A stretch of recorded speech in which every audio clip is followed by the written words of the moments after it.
Welcome to the webinar. My name is Terry Maxwell. I'm going to be your host this morning. We've got an exciting webinar to share with you on a very interesting topic. As a small business owner, healthcare next to salaries is our largest expense. And as a business owner who also serves other business owners, I'm really passionate about understanding what's happening in the healthcare marketplace, and it is now a marketplace. And I'm always very passionate about bringing together experts who have information to share and insights to share. And today is no exception. So we're going to be talking with Steve Nooner, the CEO and co-founder of Alkali Insurance. And many of you are his customers, but he was also gracious enough to make his information available to our entrepreneur network as well. And so we're going to be talking about this wonderful world of insurance. But before we do that, I want to kind of put these trying times into context. I really do believe this quote, Joey Riemann says, the force of gravity pulls things down, but the force of purpose pushes things forward. And, we all know that insurance is changing dramatically, and many of us are kind of caught in the crosshairs of that change. But I really do believe everything happens for a reason. And although I don't agree with a lot of the changes, certainly as a business owner, I do trust the force of purpose, and I do trust the flow of that higher power, and that things are moving somehow to higher good. And as part of that, we get the opportunity to hear from the CEO and co-founder of Alkali Insurance. They really care about the legislative changes and how they're impacting your family and healthcare in general. And they're really here to serve you. And Steve was again kind enough not only to make this information available to his customers, but also to our entrepreneur network as well. And the things we're going to be covering this morning is, why is my medical policy being non-renewed by my insurance company? Many of us got a very confusing letter from our insurance company with these very confusing terminology. And Steve's here to shed some light on that today. Some of us have a grandfathered plan and we don't know what that means, or why my grandfather is involved with insurance, and we need to know if we can find a better deal and how would we go about that. So Steve's going to cover that. Some of us might be looking to buy health insurance under the Affordable Care Act, although we're not exactly sure why it's called that, and we need to know what to do, and Steve's going to walk us through that. Some of us are already purchased one of the ACA plans, but are still very confused and not sure if we purchased the right plan, so that's going to be covered. And then lastly, for those of us that work for an employer, we might want to know whether or not we can get a better deal in the individual market. So here today to make sense of the wonderful world of the Affordable Care Act is my friend and one of the folks that I just aspire to be like, Steve Nooner with Alkali Insurance. So Steve, good morning to you. Hey, good morning, Terry. Thank you. Good morning, everyone. Thank you for Terry for hosting this, and thank everyone for attending. I know everybody's busy, and we all have things to do. It's the middle of the week. My goal is hopefully to really provide value to everyone that's listening, and hopefully straighten up some of the confusion. So just thank you, everyone, for being a part of this. A lot of the confusion, and we have this element of confusion sort of as a joke here, to the 90th power. Insurance is kind of a confusing, complex thing in general, and I find that the law has created a lot more confusion because we've added another level of complexity, and really the complexity is in the terminology. We have so many weird words in insurance, and then we have all these new weird words that we're all trying to get our minds wrapped around. So starting off, I just want to tackle a few of those. First off, Obamacare is not a specific insurance policy. It's actually a nickname given to the healthcare reform law by the media and general public. The Affordable Care Act is the law itself. We all call it Obamacare, and it affects the way that we all buy health insurance. It adds a tax penalty for anyone who doesn't purchase a qualified health plan. There are employers that have delays in the exemptions, but every one of us that are legal citizens have to have individual health insurance or have health insurance somewhere, or we could face a penalty. And then lastly, all individual health plans were affected by the Affordable Care Act. So there aren't special plans that are Obamacare plans. And so I find a lot of people get confused on that. So kind of the example I give for this one is I live in a neighborhood that was under development, and when the economy collapsed, and we bought in there a house out of foreclosure, but a lot of the neighborhood was still undeveloped. And so the homeowners association was extremely lax. And when they first started building new homes, as things started to get going again, some of the provisions or covenants of the neighborhood were still sort of lax in the sense that they would not require, wood panels on garage or certain types of landscaping that they had when they initially envisioned the neighborhood. But now as things are really rocking in the neighborhood and additional new builders are coming in, they've really tightened up those restrictions. And so health insurance, obviously existed before. What the Affordable Care Act did and what's really causing, we're going to talk about it, the premiums to change so much, is that the laws are very, very, they're much more strict and stringent and have a lot more requirements that on the insurance companies and the policies and what's covered by them. So kind of like the HOA requiring better landscaping now for the new builders, the law now requires these new things and these policies that maybe everyone was fine without before, but now we have to have them. And because of that, the premium of the Affordable Care Act plans has really increased over the premium of pre-Affordable Care Act plans. And there are a few of the things that I'm referring to are things like no underwriting. Before, you had to, if you bought a policy, you had to fill out an application, you had to do a telephone interview, and they may even pull your doctor's records. And then when they issued the policy, they had the option of either not covering, okay, we're going to cover John Smith, but we're not going to cover his knee because he had knee surgery 2 years ago. We don't want to insure that. And so they could put a pre-existing cost, or they could reject them. They could say, look, John Smith had a heart attack.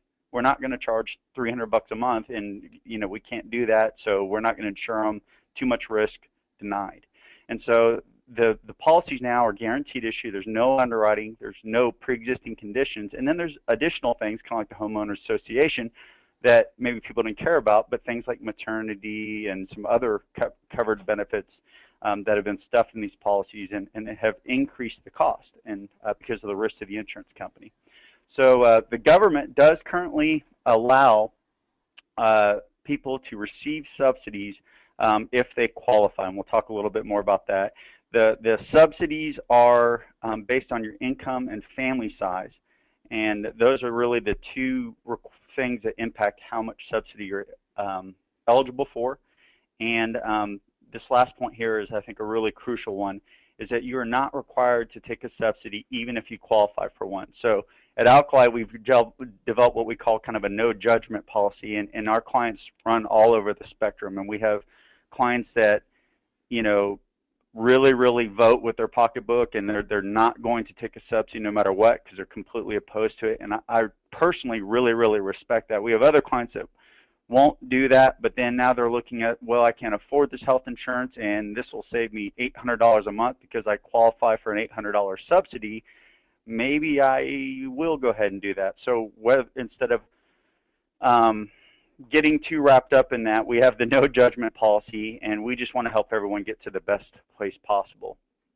So, If Steve, you'll advance, then go yeah, ahead. I'm sorry. if I understand this correctly, I can't get an Obamacare plan. That's just kind of a nickname, and it is called the Affordable Care Act. But according to what I'm seeing here and experiencing, the premiums have actually increased significantly. So that name is, I think, one of the things that's creating some challenges because it's our expectations are not always aligned with reality. There are Right. subsidies available, and you're going to walk us through a little bit more information on that. And a big part of what determines the subsidy is income and family size, but we're not required to take a subsidy. Did I kind of capture that correctly?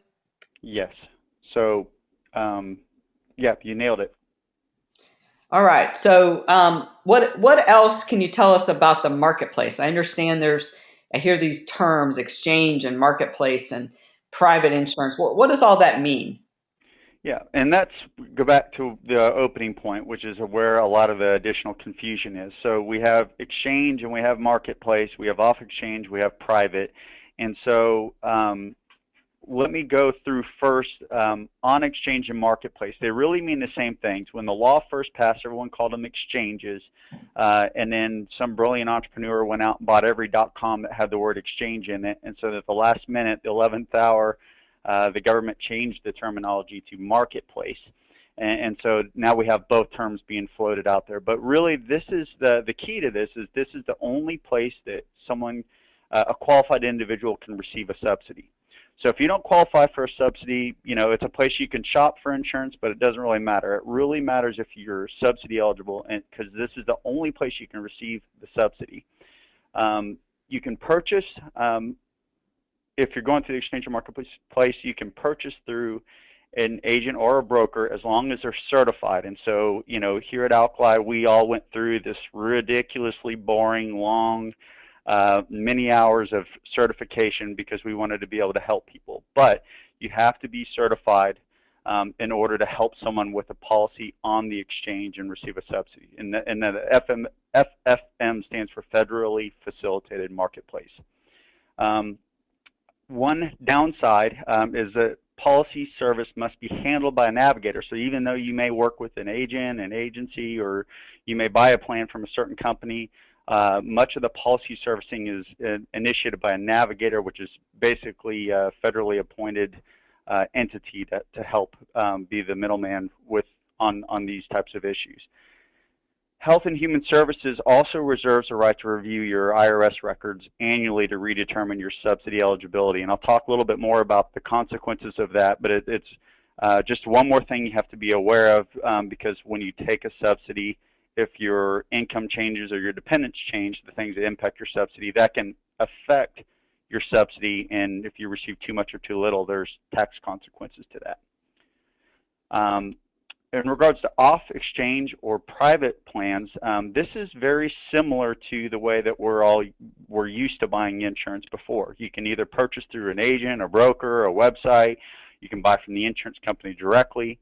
The policy service can still be handled by the broker, agent, or insurance company directly, although every insurance agency and company has a different policy in the way that they handle service issues.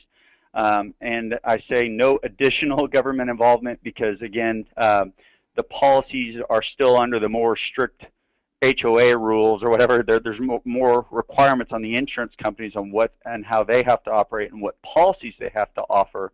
But we don't have to worry about the other entities in regards to when we buy the policy. We just kind of buy it, and we have to buy what's legal now.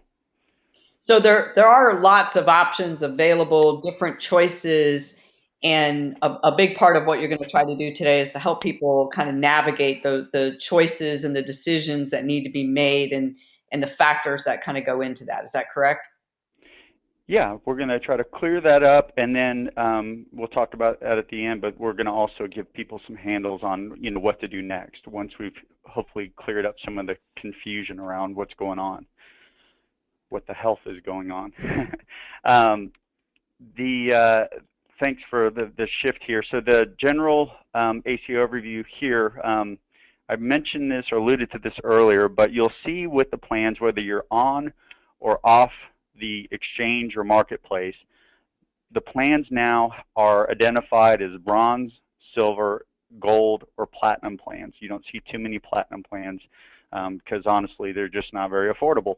But they are really, what that is the government set out certain requirements that the insurance companies had to have actuaries or really smart math people determine what level of benefits is included in different plans. And it was meant to make the plans easier to compare.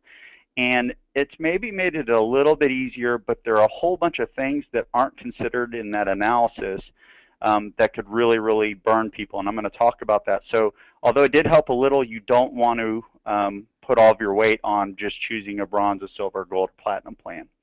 I already mentioned there's no medical underwriting anymore, so you're guaranteed acceptance if you apply during this open enrollment period. The premium is just simply based on your age, zip code, and tobacco use. and there are defined minimum essential benefits. I mentioned some of these earlier. The biggest ones that are, since this webinar is about individual policies, the biggest ones that drove the cost of all the ones listed below: maternity and maternity coverage and additional newborn care. Maternity was not covered in individual policies before the law was implemented, and so many people were okay with that, but that drove the cost up.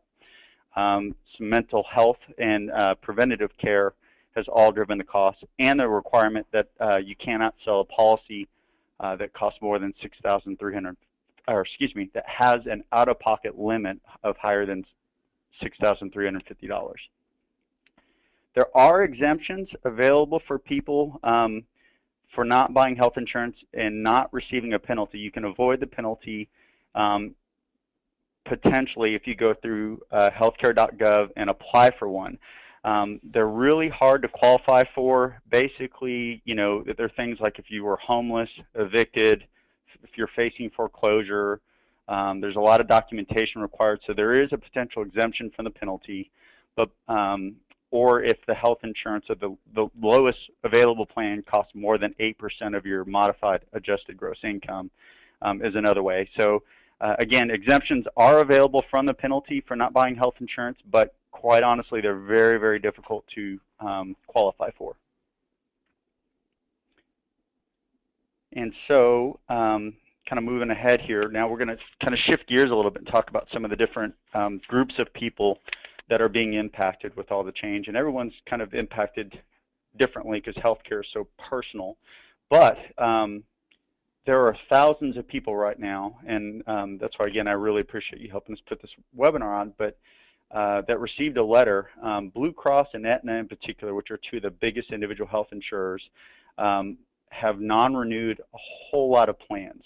The plans have been termed, we call them grandmothered plans, and they're basically plans that were purchased after the law was signed on March 23rd, 2010, but before the major provisions of the law, like guaranteed issue, maternities covered, all that, January 1st of 2014. So if you bought the policy between those times, you were in this grandmothered book of business that is now no longer legal under the law, so those policies are being non-renewed. You are required, if you receive that letter, you're required by law to purchase a new policy before the year is over to avoid a lapse in coverage. So that can be going on your employer's plan. Maybe you need to reevaluate that. Maybe it's an individual plan, but you've got to you've got to evaluate and figure something out. Or if you go without insurance longer than 90 days, you could incur a 2% tax penalty for 2015. You're not required to go to the government website. All the insurance companies are going to try to keep your business because they do have, you know, policies that they're offering, and so they all have they have those available, and they're probably providing those to you as part of that confusing letter. However, you're not required to stay with them, of course, and you can work with, you know, an agent, either, you know, or directly to secure new coverage on or off the market. So, Steve, I want to kind of restate a couple of things, and then Sure. there's a question that's been asked that I think is on a lot of our minds that I want to tee up. So, if we received a letter, it's because we purchased a plan before this reform was signed into law, and therefore we're kind of caught in the middle. Is that basically what I'm hearing you say? Yeah, so you either purchased a policy before the law and then you made a change to it, a significant change to your coverage. So maybe you had the policy, but then you changed your deductible, or you purchased it after the law was signed, but before the major provisions of the law were implemented. And so that is a big shift in the type of coverage that's now required to be purchased. Awesome. I appreciate you clearing that up. And then Sure. one of the questions that's been asked that I ask as well is, what if my family will never use maternity and newborn care? If that's one of the drivers of the policies, is there any way I can get around that?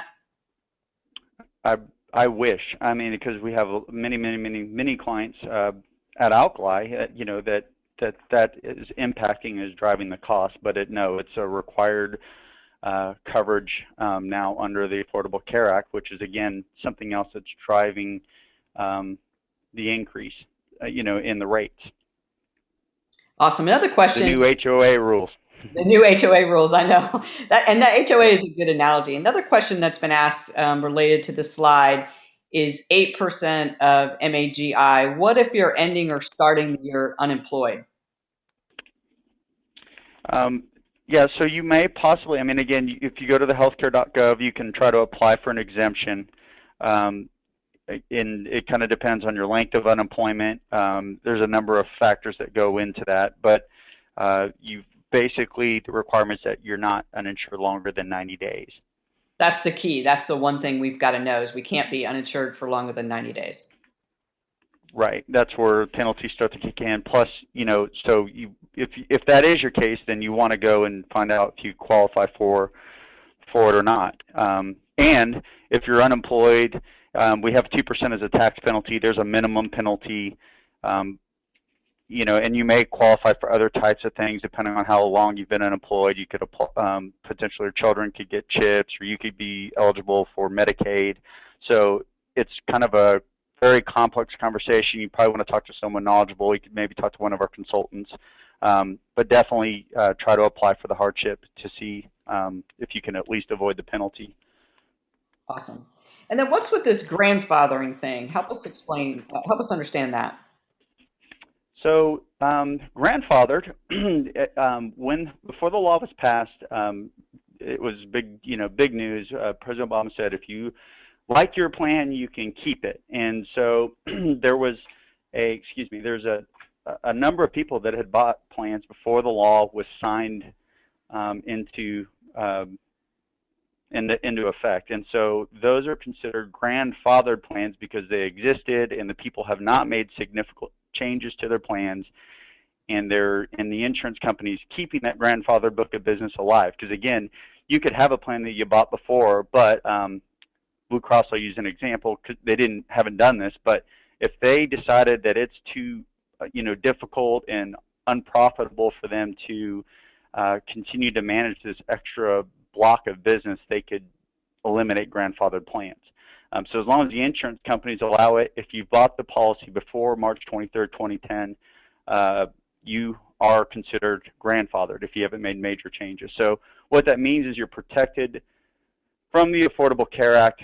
Some of these requirements like the maternity, obviously when you bought the policy, you went through that underwriting, you took the phone interviews, your doctor's records were pulled, and so you went through that extra stringent underwriting that was theoretically would keep your costs down. Unfortunately, the renewal bills that people are receiving on their grandfather plans are very high, and what's happening with that is more and more people, every year leave the grandfather pool, whether it's maybe their employer's now offering a plan, maybe they have new employment, maybe they had one of those exclusions on their knee, because of their knee surgery, and maybe, now they said, you know what, I want my knee covered. And so those are things that are causing people to leave. But what happens is, since there's no new people going into that old pool of business, rates are starting to really, really go up, because you need to keep rates lower. You need a new pool of healthy and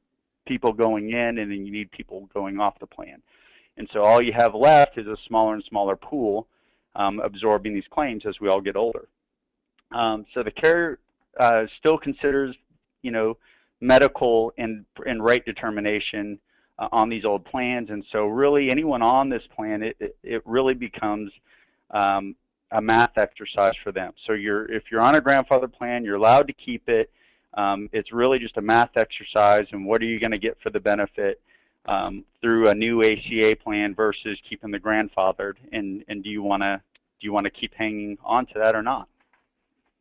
So that means grandfather might not be the best deal, and what I need to look at is that renewal bill and really evaluate whether or not the Affordable Care Act has a plan for me that will meet my needs. Is that correct? That's correct. What about if I'm a first timer? I know there's a lot of folks for a variety of reasons that are entering this crazy world of insurance for the first time. What are our options? Yeah, so I mean, there's a lot of people that are being impacted right now, whether it's someone going through a divorce, maybe they're 26 and they're aging off their parents' plan. Many employers are being impacted by this law. Some employers, we haven't seen many, but a few employers, it's just become unaffordable, unsustainable for them. So they've been dropping their plans, and so there are a number of people being impacted. So no matter kind of what your situation is, you you know, now is a good time to reevaluate. There's hope, and if you'll go to the next slide, we kind of have just some basic questions. Really, anybody could ask, but I put these down really for the first timer in particular, because if you haven't had to do this for yourself, you've always had your employer do it, or your spouse did it, or your parents did it. There's just some questions you have to consider more than how much is the cost of the insurance, which is what we all tend to focus on first. And the first one is a low deductible or premium more important to me. So it's kind of an inverse relationship. So the higher your deductible, typically the lower your premium is going to be. So you have to keep that in mind. How much risk are you willing to take? Do you have an emergency fund? Do you have money in your savings, or someone that would help you out if you had something really big come up? And are you comfortable with that risk? How do you use your plan most, your current plan? So do you use labs and x-rays a lot? Do you have specific prescription medications that you have to stay on? Do you do a lot of office visits? Could be maybe. And the reason that those are important to consider, and this is why this applies to everyone, is some companies have labs and x-rays and prescription drugs all subject to copays, and other ones have them subject to deductibles. Well, that doesn't always easily show up when you're doing a comparison, and so it's something you need to drill down on, especially if you're on a specialty medication and maybe you don't have the $3,000, $4,000, $5,000 deductible that you need to fulfill in your expensive drugs before the copays do kick in.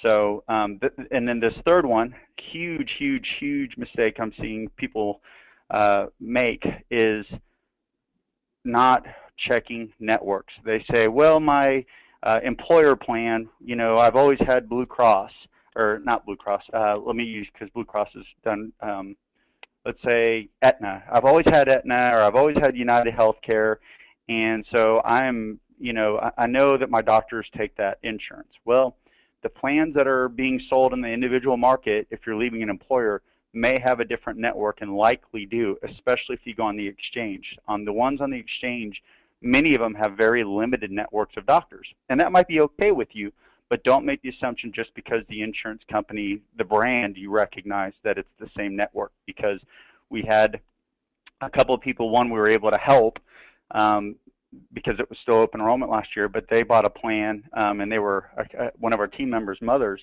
and they had gone on their own, and they were a cancer survivor, and so it was really important they kept certain doctors. Well, they bought it on their own, thought they were good, and then he brought it up, and we just kind of looked at it, and we're like, oh my gosh, none of those doctors are covered. I mean, yes, it's a name brand insurance company, but if you need to keep those doctors, they're not going to be covered. And so that was a really big deal. I've also seen some other ones where, again, people are just really shocked by that.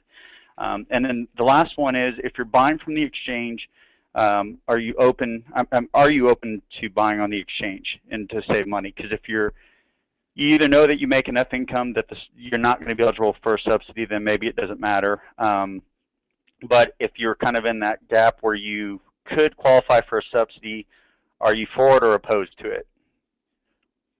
So, Steve, you've done a great job of kind of helping those of us that are first timers, giving us the key considerations. And those are all considerations I think that are great for all of us to be reminded of. But what if I've already purchased during the open enrollment period in 2014, and now I've had a life-changing event or something has changed, and what do I do now? Well, even if you've had a life-changing event, or even if you haven't and you bought a policy, now's the chance to change or make an impact, maybe with more knowledge, to really get the best value that you can find. Maybe you were one of the people that fell victim to the name brand and the network thing last year. Well, now is the time to really reevaluate that. And so you're going to have a couple things. If you received a subsidy, it will automatically renew for 2015. We highly recommend the things, one of the things we recommend you do, that you resubmit your subsidy application to take into account any changes that may have occurred during 2014, whether it's a dependent or an income change, because all that impacts subsidies. And if you're receiving too much subsidy, I mean, if you're not receiving enough, well, that's a bummer. But I find that people, if they owe subsidy back, that's the real shocker that people definitely don't want to get in those crosshairs. So couple other things. Your health plan will renew. Please keep in mind, I mean, unfortunately, you said this so perfectly earlier. Our expectations were you have this law called the Affordable Care Act, so everyone's expecting costs to do something dramatically different, definitely not go up. Well, we've had increases, and we still, there hasn't been any solution that's really eliminated premium increases. So you're going to see an increase even if you bought it last year. If your subsidy stays the same because you don't resubmit your application, you're just going to pay more per month. So your subsidy may stay the same, but you're going to pick up the difference. And again, this is the time to make the change. You can cancel the plan anytime you get a new job and now your new employer provides health insurance. You can cancel, but now is the time to make any changes. And again, this is just a really big blunder. I want to point it out because I see a lot of people got hurt by this last year with all the confusion and everything that was going on. There were just a lot of people that did not understand that you can only buy the health insurance during the open enrollment period, which is November 15th to February 15th. And so we would have people mid-year that would call us and say, it wasn't because they just got laid off or that, they lost coverage through their employer. It was literally because, well, I'm been meaning to get around to it and I want to buy health insurance. And it was like, I'm very sorry, you can't buy it. It's not open enrollment. We can sell you a short-term medical policy, but it's not going to meet the requirements of the law. It's very limited coverage, and you are going to receive a tax penalty. And people were upset, not necessarily at us, but they were upset and that they didn't understand that there's this new, like, you have to do something during this window if you're going to do it.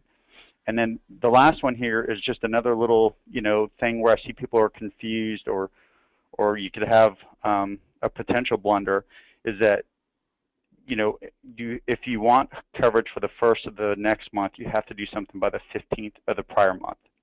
So don't wait to the last minute.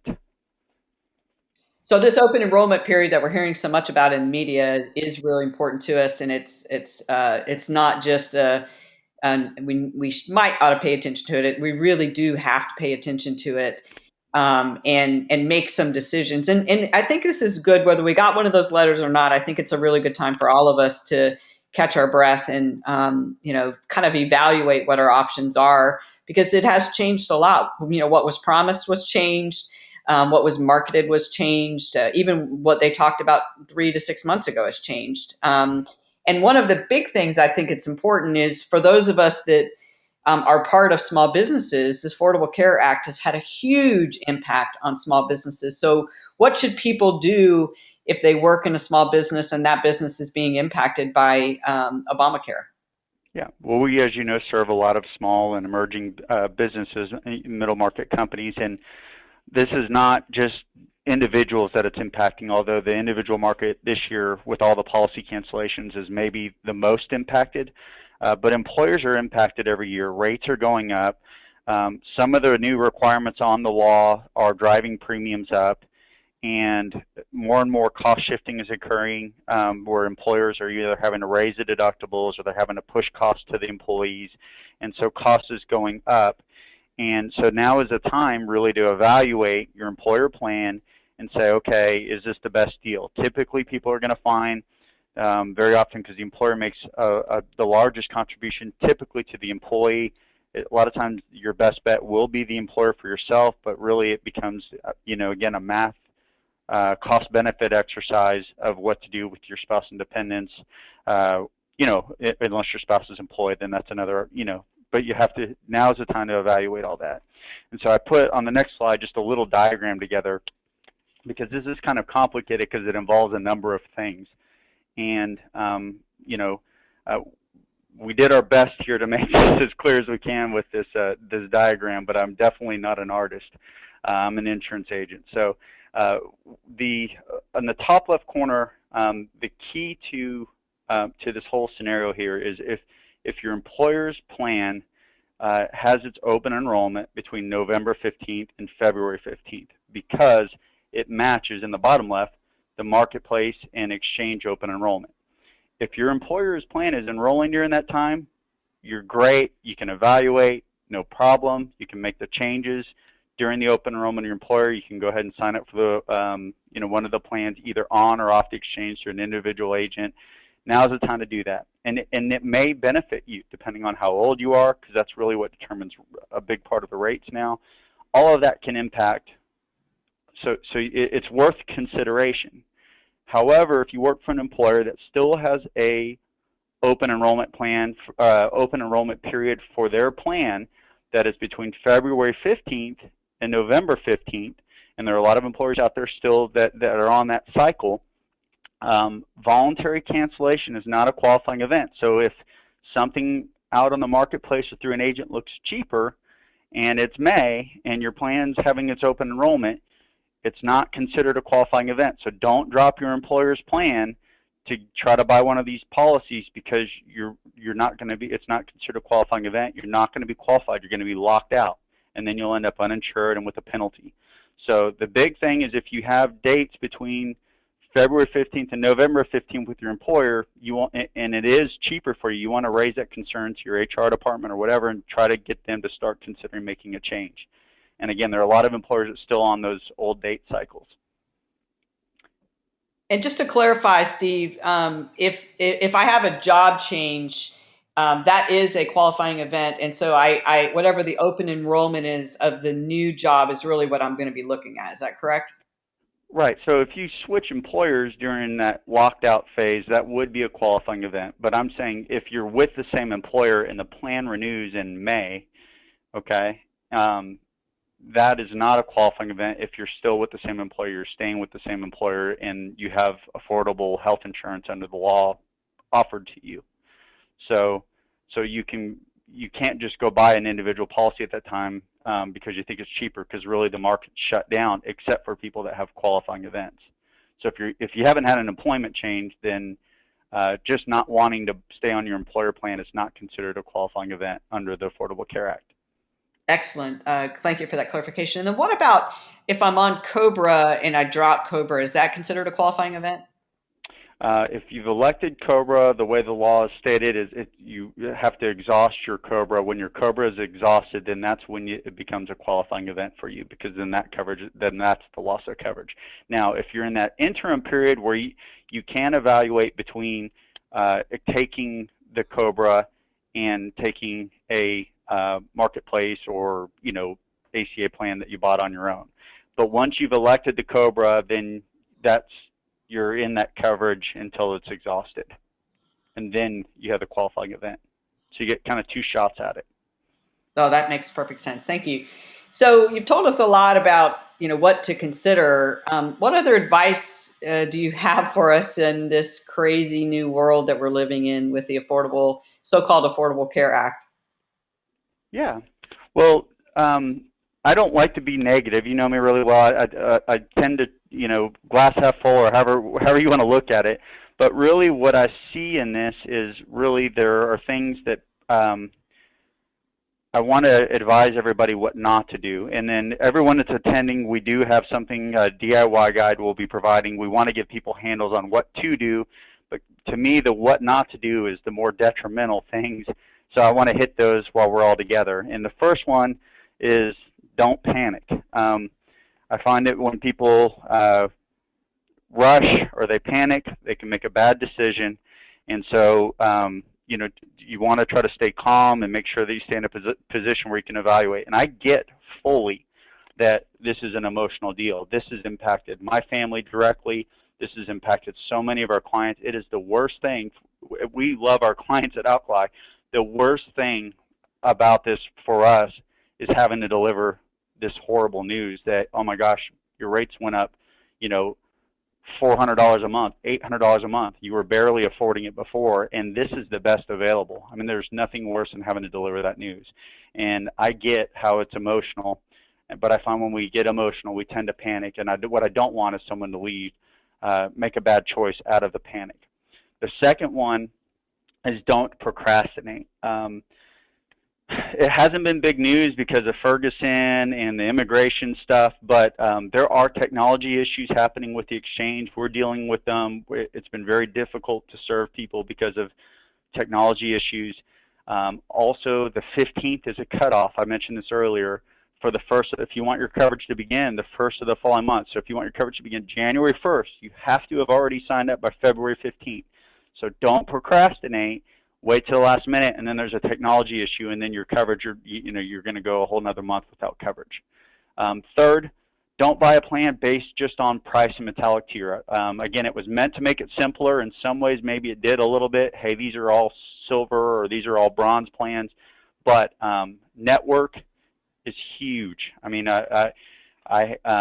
we had a lady that we were recently ran across that she had to go from Corinth to DeSoto because she had chosen this HMO limited network plan just to see a podiatrist, and she couldn't get in to a podiatrist near her, and so she had to travel really far to get in. So make sure that you're evaluating some of these other things, and don't do something just because someone tells you to do so, and that includes us. Everyone that attends, you guys will receive. We wanted to give everyone handles, so we have a do-it-yourselfer's guide with a kind of simple step-by-step process. It'll walk you through determining if you're eligible for a subsidy, navigating through the plans. We put some recommended ones based on what type of how your utilization is, how you use the plans, and then we even have handles on what you need to do step by step to sign up. Everyone has unique circumstances. Healthcare is so individualized. I mean, every one of us has different needs. So, make sure that you look look deeper than just even what the high-level do-it-yourself guide provides. Check out some of the things that I've mentioned, like the networks and things like that. We're literally praying over our team, over all the thousands impacted. Part of the reason why we're doing this webinar even is because I know many people on this call may not become Alkali clients or may not be Alkali clients, but there's more people that need help than we can serve right now, and so we just want to help everyone get to the best place possible. And the last one is don't go without help if you really need it. It won't necessarily cost you more, but going without could be very costly. So we are scheduling meetings or calls with people that have specific questions after they've attended these, just so we can try to clear some of those things up. We're trying to respond to emails as fast as we can, but again, it's kind of a tidal wave because so many policies were canceled. But try to get that help, and then of course make sure that whoever you're getting that help from is credible, because insurance is probably one of the only things that we can buy that I'm aware of where you don't really know if you got a good deal until you use it. And so the lady who had to go all the way to DeSoto to see the podiatrist, she had bought it. She thought she had the good deal because she bought the lowest price one, but at that moment, at least, she was not feeling like she got a very good deal. So get help if you need it. Awesome. Steve, I want to clarify one thing. If I need coverage January 1st, that I need to have this underway December 15th, right? It's the 15th for the first of the following month. Is that correct? That is correct. And then one other question, and I get asked this question a lot from our employees. What about dental insurance if our current plan includes that? Do you know how that handles, or is that on a very unique basis? So it's kind of both. So there's pediatric dental coverage is a requirement of the Affordable Care Act, and that's like coverage for severe dental issues for young children, such as children with cleft palate, maybe lockjaw, things like that. People think that it's and so there's some dental coverage now that's covered under the health plans, but it's not the same as having the dental plan that you typically buy for yourself, and that coverage does not extend to the adult. And so you do need to, if it's something you care about, you'll need to buy your own dental policy, because most likely what's covered under the plan, although there's some additional coverage there, likely isn't the coverage that you've always been accustomed to getting, and so you'll still need help on that. Awesome. Well, I just want to kind of summarize a couple of things for those of you that are on this call. And first is, if you'd like a recording of this webinar, please let us know, and you can respond via email. Secondly, you'll get a do-it-yourself guide that the Alkali team prepared that I know I've personally found incredibly helpful. It is a maze now, so it's not more simple and it's certainly not more affordable, regardless of what it's called. That doesn't mean it's always going to be that way. Steve and I share, an intense desire and passion for optimism. I do believe this is happening for a reason. I do believe there's good that will come from it. But that doesn't mean that that good is something we're going to experience in 2014 and 2015, because in my case and in many of your cases, your policies are going up. And it's critical, Steve, if I heard you correctly, we pay attention to the open enrollment dates. We pay attention to what's happening with our employer plan. We reevaluate whether or not it's better to go to the marketplace or stay on the plan that we're at. And that we really rethink our entire need for insurance and the way that we consume insurance. Is that a fair kind of summary of what you would recommend? It's a great summary. In Awesome. fact, you're ready to lead the next one, Terry. Yeah, I don't know about that. I don't know about that. And I just want to just do a quick shout out to the Alkali customers that are on here. Hopefully, you feel the way that I feel, that Alkali is one of the best. If I'm going to be in a foxhole during this war in the insurance space, I want to be in here with a company like Alkali and a CEO like Steve. And so we just want to thank everybody, Alkali customers, as well as the people that are in our network. And Steve, we really want to thank you. I think not just for providing this information, but for the passion and the love with which you do it. I mean, you're a man of grace and a man of wisdom, and you simply want to make the world better. And you're doing that through your company, but you're also doing that by helping those of us that are trying to navigate this space. So we want to thank you so much, Steve, for sharing your insights and wisdom as we navigate what the health is going on. Any closing comments or advice for us today, Steve? Uh, no, I mean just keep on and keep calm and shine on. Is really what it is, and um, you know again, we're praying for everybody in this scenario, and I just pray that everyone finds the best possible, and we want to be able to help as many people as we can get there. Awesome. Well, thanks.